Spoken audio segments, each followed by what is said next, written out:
Here's what you missed on Phathead and Cande in the morning. Weekdays 6 to 10 a.m. on My Country 96.1.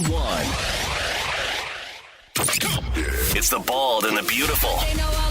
Everything from Nashville to Hollywood on My Country 96.1. Cande, let's start with Hal Ketchum, who in the 90s had a bunch of albums and hits. He just passed away from dementia at 67 years old, Cande. Oh, that's so young. I'm so sorry to hear that. Oh. Yep.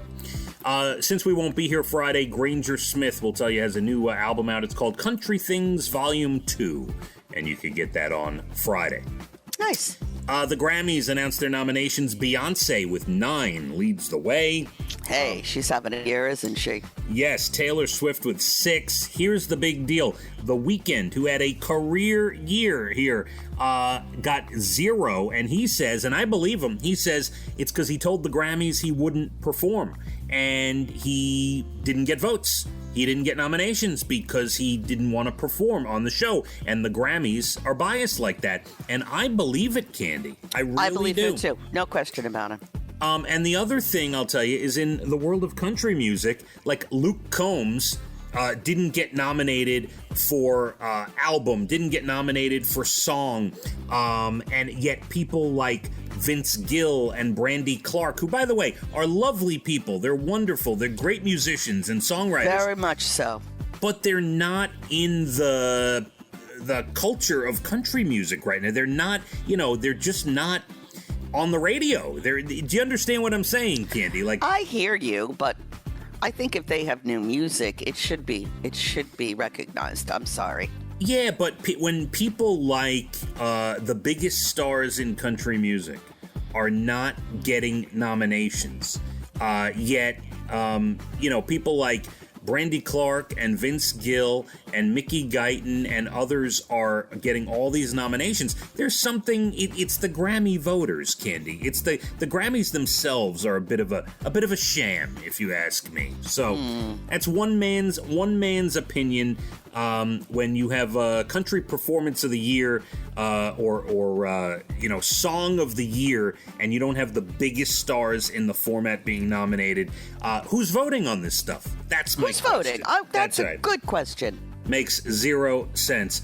I will say Dan and Shay, our boys Dan and Shay, got a nomination in there. So good for them for being in the Grammy voters' minds. Tracy Morgan was in the Bronx handing out turkeys, Cande. Oh. Yeah. Very nice. Very nice gesture, yep. The semifinalists for the NFL Hall of Fame, Peyton Manning, Calvin Johnson, Charles Woodson, and 22 others. They'll narrow it down and then vote about 8 of them in, or 6 to 8 get in. They announce it Super Bowl weekend. Peyton Manning's a lock, obviously. And the 2 newcomers, Calvin Johnson and Charles Woodson, should both be unanimous, get in on the first try. Sunday, December 13th, 8 p.m., it's a virtual table read of It's a Wonderful Life, starring Pete Davidson as the star. Do you know who other people are going to be doing the table read? No, not just him. I just saw who was the star. Pete Davidson is playing George Bailey. Yeah. Interesting. Yes. If you're so inclined, William Sonoma has Baby Yoda's macaroons from The Mandalorian for $50 a package, Cande. Wonder how many macaroons you get for $50. There better be 7,000. That's all I need to say. They're pretty cheap to make, too, you know. Oh, my God. I wonder. Disney Plus, starting today, has a surprise Taylor Swift concert film. It's her and her collaborators in a cabin sitting around telling stories and singing all the songs from her album Folklore, Cande. Nice. Yeah. And Meghan Trainor, her new Christmas song Holidays, is out, and it features Earth, Wind, and Fire. I love it. You go, girl. That's the way to do it. TV, the Peacock Network, Saved by the Bell reboot is out. No, thank you. Nope. Netflix, Christmas Chronicles Part 2, featuring Kurt Russell again as Santa with Goldie Hawn as Mrs. Claus. Yes, that'll get me in the holiday spirit for sure. Thanksgiving football tomorrow. You have 2 awful games to start the day. The Lions, Who are they? Lions versus the Texans, and then the Cowboys versus the Redskins. or I should say Cowboys versus the Washington football team.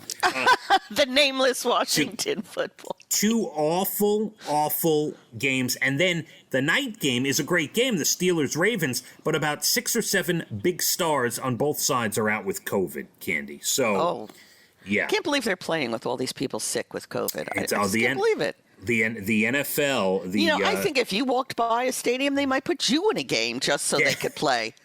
The billion-dollar industry of the NFL has put their head down, put their head in the sand, and they are just pushing on towards the Plowing Super Bowl. Through. Fathead, we need somebody. Put a uniform on. Come on out.